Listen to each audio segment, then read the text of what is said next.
Hello, my wonderful, beautiful friends. Guys, welcome back to r/IDontWorkHereLady, where Karens continue to mistake regular Joe Schmo customers as employees. And in today's episode, a Karen makes a huge mistake by grabbing an army veteran. Yikes. Guys, I hope you enjoy the other ridiculous stories as well. And as always, your story submissions can be sent to this email right here. And listen, for everybody who spams my email saying, Fluff, why aren't you reading my stories? Take a look at this. This is how many unread emails I have to go through. So yeah, if you guys sent me stories, just know that it's gonna take a while, but I will get to it sooner or later, okay? I hope, because that's a lot of reading. Okay, so I'm quite short. I'm just under 5 feet tall, and most of the time, I'm quite comfortable with my height. But supermarkets are my bane. So all too often, I find things I need on the top shelf, right where I maybe can tease them down with my fingertips standing on my toes if I'm lucky. So usually, I prefer not to risk tipping the whole shelf over and just ask the closest fellow shopper if they can get what I need. Now, I've never ever had any problems. Those who are busy will just ignore me, and those who have a moment will help. But yesterday, I run into a man who just had to turn it into a huge confrontation. So yesterday, I was looking at a pepper jar, thinking if I can get it down myself, or better look for help. So the man comes right beside me and took a similar jar. So before he moved away, I asked him if he could get a second jar for me, please. At this, the man immediately exploded that I'm too dumb. And can't I see that he doesn't work here? He's just shopping like I am. Now this man's rant lasted a couple of minutes, insulting me and swearing at me. I was so glad that I finally grew thicker skin, as the man nearly drove me to tears before I got angry. Thankfully at this point, another shopper comes past us and I turned to her, ignoring the still ranting man, and asked her if she would get the pepper for me. She did, and I thanked her. I then turned to leave. I think I heard the man choke mid-rant when I was leaving, but I didn't look back. So reading this post, guys, I can't help but think that this man read too many of these stories and was way too quick to think that OP was nothing but an entitled Karen. Like either that or he's just sick and tired of short people always asking him for help. So this person shares such an awesome comment, and it says, I'm relatively tall, and I do get asked to get stuff off the top shelves fairly often by short people. I don't get this guy's rant, he's beyond rude. Now I will confess that sometimes I'll ask the person if they want me to grab it or to give them a boost, which usually elicits a laugh and a just grab one type response. So the one exception was a roughly 4.5 foot tall woman, probably in her late 60s, who looks me in the eye and said, "Make me fly," with so much enthusiasm that I couldn't refuse. She was light and she did a little plie jump thing when I lifted her up. She then gracefully grabbed the jar she needed and landed softly. She told me she'd been a ballerina and hadn't danced in years, so the opportunity to be lifted like she still danced was too good to resist. We chatted for a while since our shopping pattern overlapped, and she was so nice. Guys, that comment was so friggin' wholesome, right, that I just had to share it with you. Not only did OP help that woman, but they allowed her to relive a moment that made her feel young again, and that's priceless.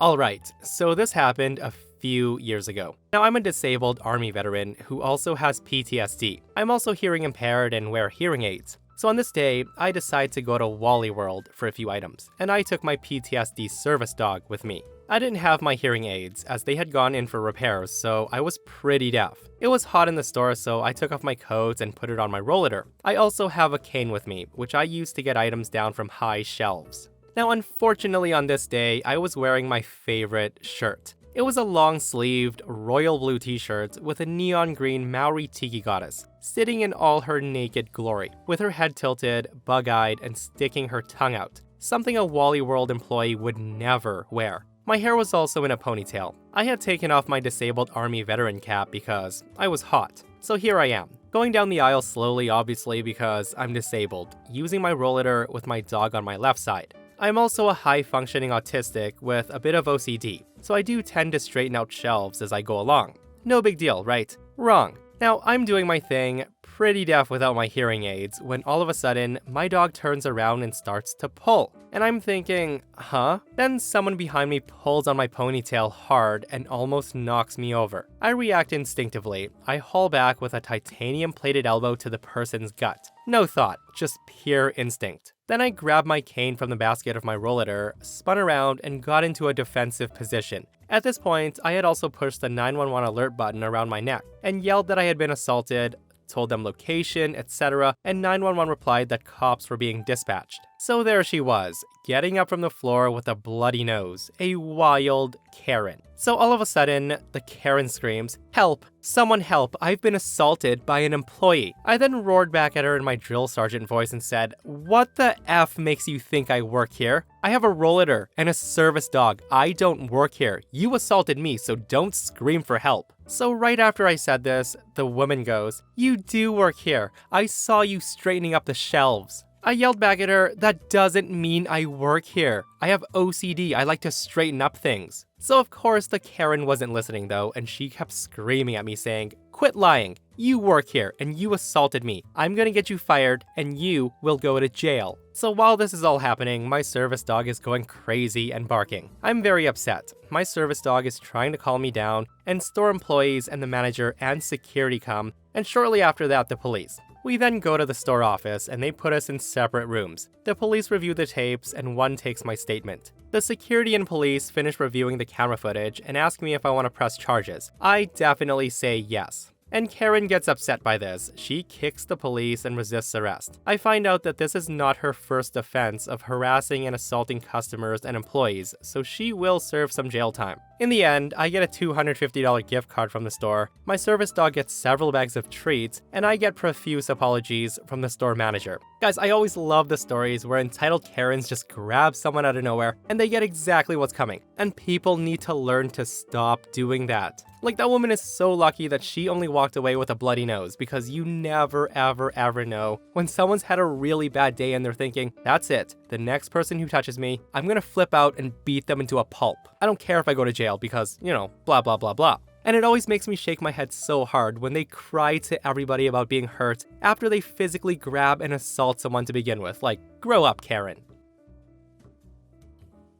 So on this day after work, I walk to the bar to meet some friends for drinks. Now my bladder is a walnut, so back and forth to the washroom regularly, past a party of 4 at a table. Now on the return of the first toilet run, I hear something like, "Come here, you," from some woman who looks like she just dipped her head in a bucket of makeup. Lack of manners do not dignify a response, so I ignore it and just rock on. The second go to the bathroom, the psycho then grabs my arm, squeezes her nails in, and pulls me in close, and she says something of the same while tapping the glass with her other hand's nails. Bitchy elegant, I think she was imagining herself. In reality, she was just really damn aggressive and nasty. So I say to her, "I don't work here, lady." The woman lets go and I walk away. It's known in the bar that any waiter can serve any table. They won't come to you. You have to get their attention like she would have done to get the drinks. Of course, I'm not a waiter, but the woman seems determined now that it's gotta be me. So third go to the toilet, I catch a death glare. And on my way back, she kicks her bag under my feet to trip me up. She sort of succeeds, and then she snarls and says, "You better not have broke anything in my bag." And then she asks me where her drinks are. At this point, I'm thinking, fair game now. So I say to her, "I'll be back in a moment, and the drinks will be on the house." And then back to my table I go, out of line of sight with her thanks to a wall. I'm now in my safe space away from crazy with booze, and I'm thinking, perfect. So the place is quite dead. I then hear a commotion a few minutes later kicking up. So I tune my ear in, and it's none other than Karen. She's arguing with the manager and some waiter about not being served and wants the waiter to bring her free drinks like they promised, or they'll leave. Now, he was a soft-toned speaker, so I can't make out what he says, only her loud, obnoxious self.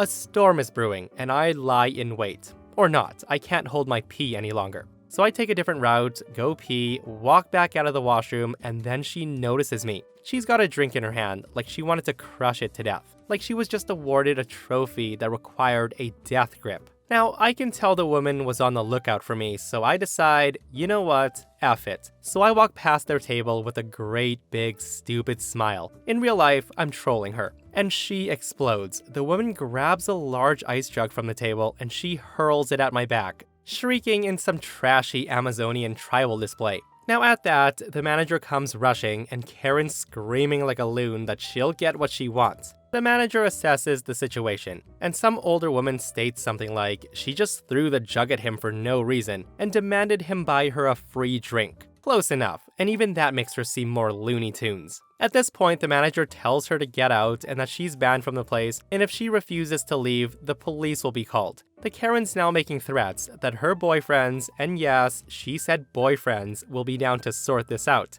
The manager asked her to confirm that she's making a physical threat. Grinding her teeth, she stomps out. The manager apologizes, I tell him it's cool, not his fault, she was crazy, etc., and then he said, "Can I get you and your friends around? It's on the house." In those first few sips, I swear I could actually taste justice. It had earthy tones with a hint of citrus, with a faint odor of courtroom and elderflower. Yeah, I would definitely consider that a win, guys. So reading all of these stories, I think at that point I would have been super duper petty, and I would have Karen'd that Karen and rolled on the ground, screamed like I was dying, and called for police. That'll teach her. Okay, but jokes aside, a lot of the comment section isn't about how OP dealt with the entitled woman, but everyone seems to be concerned about his frequent urination. Guys, I'm pretty sure it's normal. I don't know about you guys, but when I drink a lot, I pee like a racehorse, okay? I don't think it's anything to be concerned about.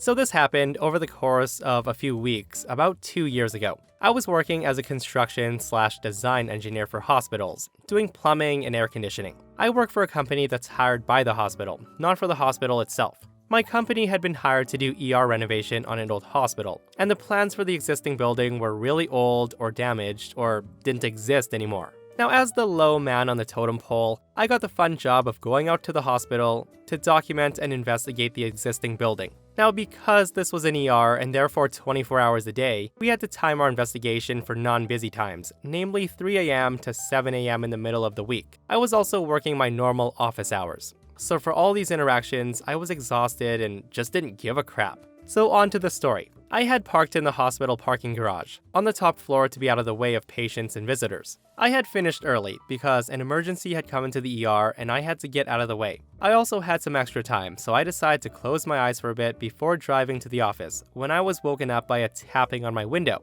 A man was peering in the window, and we'll call him Parking Dude. Now I wave at him, thinking he was just making sure I was alright, because I was sleeping in the hospital parking lot. He then gestured for me to roll down my window, so I cracked it to hear him better. The man gruffly declared, "Hey, employees are to park in the back lot or on the street if that's full. Next time, I'm gonna have you towed." He then turned and marched to get back into his golf carts, which he blocked me in with as I called out, "Hey, I don't work here." He then left, and I went back to work thinking that it was a one-time deal. Little did I know. So over the next few visits, I come back to my car to find increasingly angry parking tickets about parking and employee parking from now on. They were printed on 4A and very obviously homemade with a blurry hospital logo and the word parking enforcement across the top. The notes threatened booting, towing, and demands for my supervisor's name so I could be reported. I wish I still had them to share with you. My coworkers and I had quite a laugh over them. I even left a note on my dash saying that I wasn't an employee. The next ticket had a rant about me lying, saying, "You'll be written up for lying once I get your supervisor's name." Then one morning I came out to find the guy waiting for me. He had blocked off my car with his golf carts and he was grinning at me like a cat who got ice cream. I then walked up to him and he said, "Employees have to park in the back lot. You are in so much trouble. I demand to speak to your manager." And yes, he actually said that. He then told me to give him their name and number and the department I work for, and he won't let me leave until I give it to him. Now the guy did have my car blocked in, and I tried to explain that I wasn't an employee. I even pointed out my outfit, that was work boots, jeans, safety glasses, and a tool belt with flashlights, tape measures, lasers, and a clipboard with my drawn plans. I told him this is where the hospital admin told us to park. But he insisted that my disguise wasn't going to trick him, and he demanded to speak to my manager. Now at this point, I was so exhausted and wasn't really up to arguing, so I just pull out my business card, my boss's card, and then hand it over. The dude then pulls out his phone and calls my boss to report me. My boss later told me that he had told the guy to leave me alone or he was calling the police. When the dude hung up, he told me, "Hey, I'm letting you leave this time, but next time you're here, I'm gonna boot your car and find your real manager's number to report you. The same trick with your friend won't work." He then gets in his golf cart and zoomed away. Luckily, my boss found this whole thing hilarious. So it was about a week before I went back, and I was almost done with my task. I had finished for the day once again and headed out to my car to find that he had sort of done what he threatened. There was a thick chain looped through the handle of my driver's side door and a cinder block, all tied together with a large padlock. Now, I knew the guy was a bit nutty, but I also figured out that he didn't have any real authority. So to find this half-clever, half-poorly thought-out ball and chain attached to my car was a bit of a surprise. Now, I got into engineering because I liked solving problems, and this wasn't a particularly complex problem. I simply rolled my window down and lifted the cinder block and excess chain into my car, and then drove away. I then passed the guy on my way out, and to say he was shocked was an understatement. I gave him a jaunty wave as I drove by. It was a cold drive back to my office with the window open, but it was worth to see the look on his face. When I get to the office, I had to go and sign out bolt cutters, and was followed out by a parade of my coworkers to see it for themselves. Now I had to go back one more time, and I was eager to see what he might do after his last plan failed. So I come out to find that he had tried the chain and cinder block again. This time, he had wrapped the chain around the bottom of the wheel a few times, and had the cinder block tied pretty close to the wheel, and the chain was through my handle again. It was definitely chained in a way that would take a lot more ingenuity to get out of, or a pair of bolt cutters that I hadn't returned to the office. You know, just in case. So I cut through the chain, unchained the car, and then loaded the whole lot into my trunk. Now the guy must have been harassing some other person because he only pulled up as I was backing out of the spot. He then blocks my car with his card again, and he jumps out. The guy comes to my window, and I rolled it down just a bit to see what he had to say. The guy's screaming, hey, where the heck are the chains? How did you get loose? This is stealing. I will have your job for this. Now, I never did hear the rest of the rant because I yelled, magic, and I'm not an employee. I then drove around his cards and away. It was the most dramatic exit of my life and will probably never be topped. I'd like to think he's still puzzled over how I managed to unchain my car. My boss did lodge a complaint, but I don't think anything came of it. Anyway, that's my I don't work here story. I hope it was worth the read. Definitely worth the read, guys. And I think at that point, I would have called police to let them sort it out. Like, the guy was on such a power trip, and I would have loved for police to have been there when I asked for his boss's phone number to have him fired. I'm sure his boss would have loved to hear about him chaining cinder blocks to people's cars. Like, how absurd is that? I would have been so pissed. Okay, so I swear, I have an ask me to help you look because I get this on a regular basis. So on this day, I'm at wonderful Wacky Mart with my wife and my 1-year-old daughter. We stop in for a few items we need for dinner, one of them being marshmallows. Now I'm wearing sandals, cargo shorts, and a green t-shirt with a skull on it, not any of the colors that the store employees wear. My wife grabs a store brand bag of marshmallows, but it's actually the name brand. So I squat down while holding my daughter and search for the store brand because it's the exact same thing but $2 less. I find it and we move on our way. I then go back because I forgot to get brown and white sugar. So I take my daughter with me back to the baking aisle. A woman who had been in the aisle previously is still there. Now, to give you a picture of this woman, she's in her mid-30s and it looks like she's had a few kids. She also looks like the type of mother who got married and had kids way too early, and now she's trying to go back and relive the early 20s that she feels she missed out on. The woman's got yoga pants on, but she's got no business even owning any. Her shirt is bedazzled, and she's got one of those short haircuts where the hair in the front is longer than the hair in the back. Also, she's wearing a purple sparkle fedora. Now because of that, we'll call her PF, or Purple Fedora. So I'm getting the sugar, and she comes up to me and tells me that I need to get something for her. I then look at the 10 pounds of sugar in one hand and 20 pounds of baby in the other arm and tell her, sorry, I've got my hands full here. The woman then says, I saw you help the other woman, now help me. I say to her, my wife, you saw me help my wife. She then says, well, I'm more important than your wife because I'm a customer. To which I say to her, what makes you think you're more important than my wife? You're a stranger I've never met. She then repeats, because I am a customer. I tell her so am I, and she says, no, you work here. Now put that baby down and help me. At that point, I just walk away to very unmotivated threats about managers and being fired and calling corporate. Fast forward to the self-checkout and the woman's in line behind us. We go to the next available register and I hear her asking the guy in charge of the self-checkout, hey, does that man with the baby work here? To which the guy wearing khaki pants, blue polo, and a store vest says, no. Why would you think he works here? He's wearing shorts and a skull t-shirt. And the woman turns visibly red, and my wife and I laughed hysterically for the remainder of our time checking out. Oh, I love it when Karens feel shame, guys. Like nothing is better than an entitled, rude woman turning tomato red when she realizes her mistake. And I love how that employee responds, "Why would you think he works here? He's wearing shorts and a skull t-shirt." Okay, so yesterday, the internet in the dorm room I live in went down, and the landlady tried calling tech support. She's an old woman who's about 80 years old that runs the business with her daughter that was absent at the moment. I asked to help out, but she said she got it and wanted to try it by herself, so I let her. The woman dials the number, puts it on speaker because she can't hear very well, and another old lady answers, and the following conversation happens. The other old lady says, "Hello?" And my landlady starts going, "Yes, hello, my name is so-and-so and I live in this address.